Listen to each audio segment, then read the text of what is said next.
Do you like your after school Yes, snacks? it's so delicious. Yes.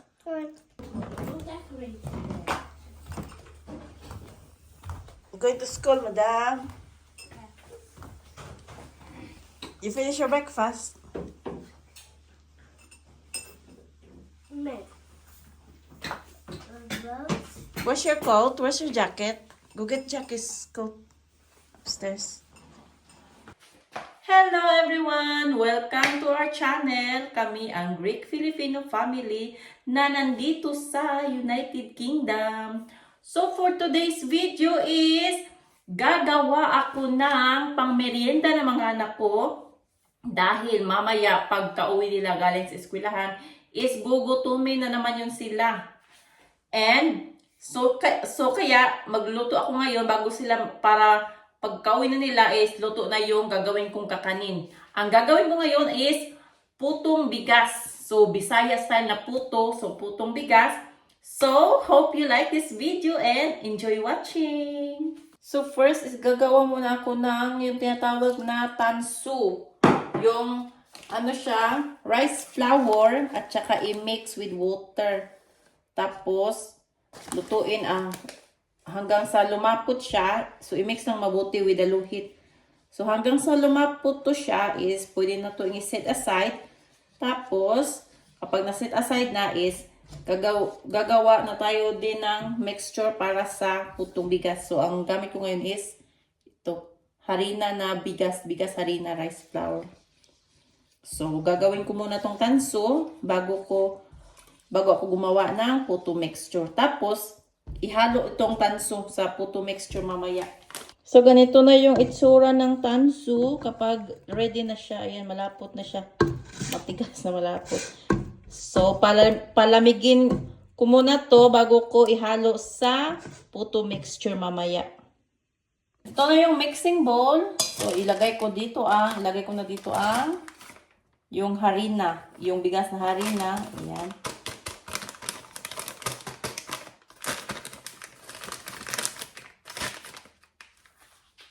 Tapos lagyan ng kunting asin. Ito yung asin. Kunti lang. Ayan. Kunting asin. At asukal. So, estimated ko lang itong asukal na ilalagay ko.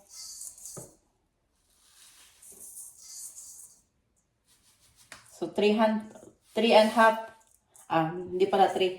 and a half handful na sugar ang nilagay ko dito. Tapos, lagyan ng kunting vanilla extract. Ito yung vanilla extract ko. Yan. So, kunti lang. 1 drop. Yan. So, 1 drop. And, lalagay ko dito ang coconut milk. Ito yung coconut milk. At meron doon yung ako dito rich and creamy na coconut milk. So, itong dalawa, ilalagay ko dito. So, nalagay ko na itong gata, yung isang gata. So, ito naman ang lalagay ko. Yung rich and creamy na gata. Yan. So, haluin mabuti. Ayan. And, lalagyan ko din pala ng yeast. Ayan. Yung yeast is pinatubo ko na. Ano to siya? 2 tablespoon ng yeast, tsaka isang tablespoon, teaspoon. 2 teaspoon ng yeast ang nilagay ko dito at 1 teaspoon ng asukal, yung puting asukal. So, ayan. Nagbabos na siya. Ayan, nagbabos na. So, ready na siyang ilagay dito sa ating mixture. So, siguraduhin nyo na nagbabos na yung yeast kasi wala akong instant yeast dito. So, kailangan i-ano siya sa warm water, ilagay sa warm water, tapos lagyan ng asukal. And hintayin na magbabos, ganito. Saka nyo ilagay sa mixture. So, ayan.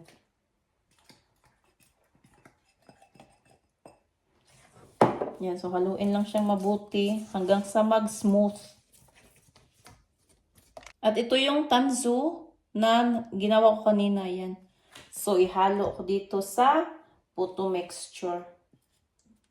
And syempre, haluin din mabuti para mag-smooth siya. So, gamit ako ng whisk. Para mag-ano talaga siya. Mag-smooth.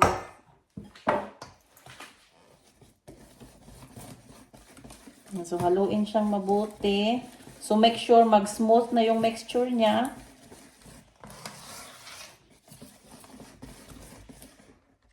So, ayan. Medyo smooth na siya, pero may mga kunting buo-buo. So, ang gagawin ko ngayon is, isasala ko to sa sa salaan. Kukuha muna ako ng isang bowl. Ayan. So, sala ko to kasi may pa. May mga kunting namuumuo pa siya. Yung tanso kasi, mahirap siyang mahirap gawing smooth kasi buo-buo.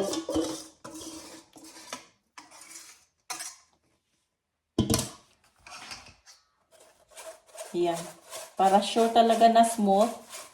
So, ang gagawin nyo is isala nyo. Salain nyo. Ayan, para mag-smooth talaga siya.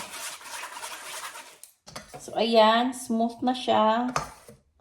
So, lagyan natin ng cover. At saka, patubuin ng 1 hour. Kasi nilagyan to siya ng yeast. So, dapat patubuin muna natin. Para malambot at fluffy ang ating bibingkang Bisaya. So, tatakpan ko to ng cling film at magantay muna ako ng 1 oras.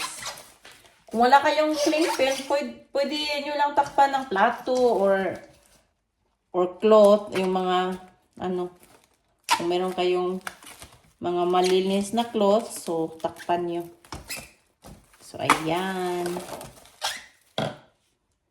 After 1 hour is, ganyan na yung itsura niya. Nagbabos-babos na siya. So, ilalagay ko na to sa, yung tawag dito, yung molding na pangputo. Pero wala ako no, kaya yung na lang, yung kung anong meron sa steamer ko, meron kasi siyang, yung pang cake. So, yun na lang ang ilalagyan ko nito. Ito yung lalagyan ko sa puto. To siya, pang steam cake na molding. So, ayan. So, lalagyan ng kunting mantika. So, i-spread yan all over para hindi dumikit yung puto sa sa molder natin. At bago ko ita-transfer sa molding is haluin ko muna kasi siya, nagbabos-babos. So, haluin muna natin bago natin ilagay sa molding. So, ayan. Okay. So, okay na. So, ilagay na natin to sa molding. Tapos, ilagay sa steamer. Ayan. Nilagay ko na sa steamer. So, i-steam ko to ng 30 minutes. Tapos, kung hindi pa siya luto, after 30 minutes is i-extend ko ng mga 10 minutes siguro. So, tingnan lang natin. Kapag luto na siya 30 minutes, then okay. Kapag hindi siya luto after 30 minutes, so, extend lang natin ng 10 minutes. So, after 30 minutes, so, ganito na yung itsura ng putong bigas. So, parang lang siya. Parang cake. Steam cake. Ayan. Luto na siguro to. Yan, nakauwi na sila galing sa eskwelahan. It's so wiggly, but it's delicious. So wiggly.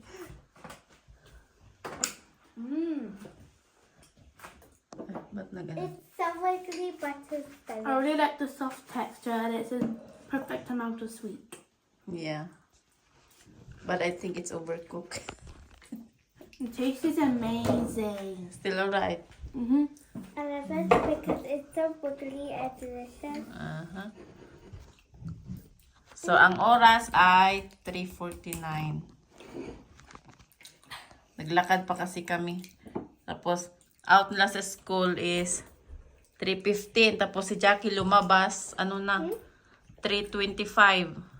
Tapos, naglakad pa kami. 15 minutes. Yun, 40.